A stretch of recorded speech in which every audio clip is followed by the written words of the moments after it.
Right, so here we are with Backpacks and Blisters, shining brightly with all the lamps on it. Opening ceremony has just arrived off the boat from China, and Gary's going to do the honours. Away you go, Gary. Right, this little baby needs to be opened. It's very chunky, like me, very chunky. It's a nice weight to it. Let's use a very sharp knife. Get the shrink wrap off. Dun, dun, dun. Always a nice feeling to get the shrink wrap off.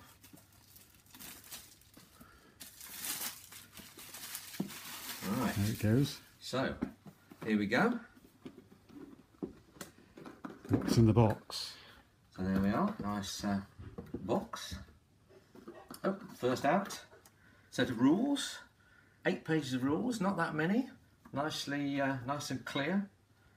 Quite a lot of illustrations using components of the game. That's good. Don't think anybody. Oh, these look very nice. These are the equipment cards, and also the money for the game, and the bars of chocolate, the weather counter, and the heavy rucksack. Well, those are the markers of the heavy rucksack. Yes, that's right. When I look back on our original version, these are so much nicer and better. It's unbelievable. We used a plotter to print out the originals. I can't believe we did it now, but those were in the days of everything on a shoestring. Okay, board. Nice and big. Zoom out a bit, because it's big. Oh, this is very big, actually. Ooh, look at that baby. Right, there we go. Now I'm going to zoom in a little. Look at that. I'm going to come in a bit closer on certain bits. So look, Let people have a look at the different just to say, we had to make it this size because otherwise we just simply couldn't get those illustrations as good as we wanted. And as you see, they're fantastic. They're Marco's artwork. He's done everything individually. It's all completely original artwork, and anybody who's been to the Lake Districts is going to love looking at this because we've got it as good as we can. Where's a good example? Let's have a see. Here's Keswick itself. Where is Keswick? Come on, Keswick. I'm in Thirlmere. There we are. There's Keswick, and you can see the moot hall and the buildings there, and next to it, Porton Scale, Lattrig in the background. Perfect. Right, so we're very pleased with that. Yes, if you've ever been walking the Lake District, you'll recognise this map. It's pretty accurate in terms of the positions, and it just looks terrific. Right, now we've got a set of walking cards. I always struggle to open these sorts of packs, even though there's a little.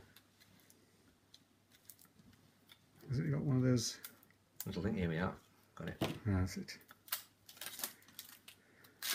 Now it's a much bigger pack of cards than the original because we put every single location in there. And because it's bigger, we have more change of weathers in and one more blister as well. So it's the nice illustrations with the circles and triangles to show the movement facility for each card. A little inset map to show you where on the overall map it is. So you can see Bassenthwaite up here in the top. All the places mentioned are here. And of course, it's all the same illustrations you've got on the map. So you've got these really blown up to a good size now. And the blisters, which you will hate getting. The change of weather.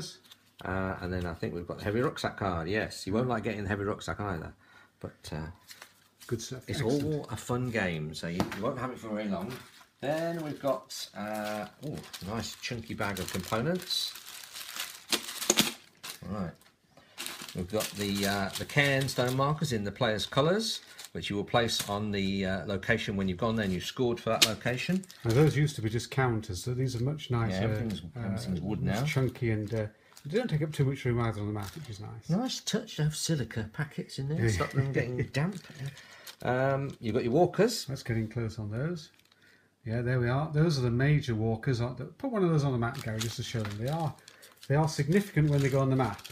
And I think that, again, is a big improvement because you do really kind of sense the guys are out there doing their stuff. Stomping up the hills. And giants amongst the countryside. Very nice. Six players, 6 nice strong colours. You've got you've got the care, the secret. I'll keep at this angle because it shows it. You've got the secret desires. Yeah, the targets. And the target location markers. These will be done randomly. It's all in the rules, but they'll be scattered around the board as they come up. And again, those used to be counters, but again, you can see from this angle how much more spectacular it is that you've got those grey cones or cairns on there. In fact, I was trying to keep some sort of thematic thing there going. There's points for first player there, and second and third. You've got the right. I zoom in. These are not. I must admit, these are Kickstarter. I think they're only very small, but I think they're aimed for really for the kids when they're playing, just to give it a bit of fun. So you've got there the green bus. Yeah, it looks more like a lorry, but actually they have open top buses in the Lake District. So we've just gone for that design. And then we've got the brown ferry, which goes on Lake Derwentwater. Put that on the lake, Gary. Yeah. There we go. And that looks rather nice, and I think kids will enjoy that. And also go on the bus rides. And then the white sheep. It gives a white sheep. Hang on, where's he gone? Where's he gone? There we are. And that's just a bit of fun as a first player, because it's easy to forget who your first player is, and that's important because on here you see you've got your zoom out of it. You've got your time track, and the first player is responsible for moving on the marker as the day progresses and the time moves on. So the little sheep is just a bit of a hopefully a little reminder there. Where's he gone? There he is. Very nice. What else we got? Then we've got the mini markers. Oh, the mini walkers. Well, we're pleased to get these as a stretch goal, and I think in a way these and the cone are the things we were really aiming to get, and these are I think just give a really nice score markers. They're the score markers. So pop one on the score there, Gary, at the start and things. So they'll be able to walk along the score track for you, and I think it gives a little bit more style than just another cube or a circle or anything like that. It's just a bit more style to the whole thing. That's quite nice. We failed to get one stretch goal, which I'd have liked if I'd looked through the cardboard box for the set of cards, because they're such nice cards, but you can fit them in a plastic bag, and I think there is they've nicely organised this, so there's one larger plastic bag that everybody comes in. They pop them in now, Gary. All the cards will fit in there. Nicely fit on that. So it's quite a nice layout for the box. It's always important. And it isn't too big a box, so it's the sort of thing that you can... Well, we always used to say, put it in a rucksack and take it with you and play the game, which is true, but it is rather heavier than the original, so just bear that in mind if you're having a travel round. But, yeah, just over a kilogram in weight. Yeah. Anyway, we're very pleased with it, and what's next? What's next? Well, next is carry on working on Darien Apocalypse, which is the ill-fated Scottish attempt to create a trading port in the Caribbean to rival England and Spain and Portugal. We're well underway with that, and we hope to be able to show that a good mock-up of that at UK Games Expo. If you're going to be there, come and see us.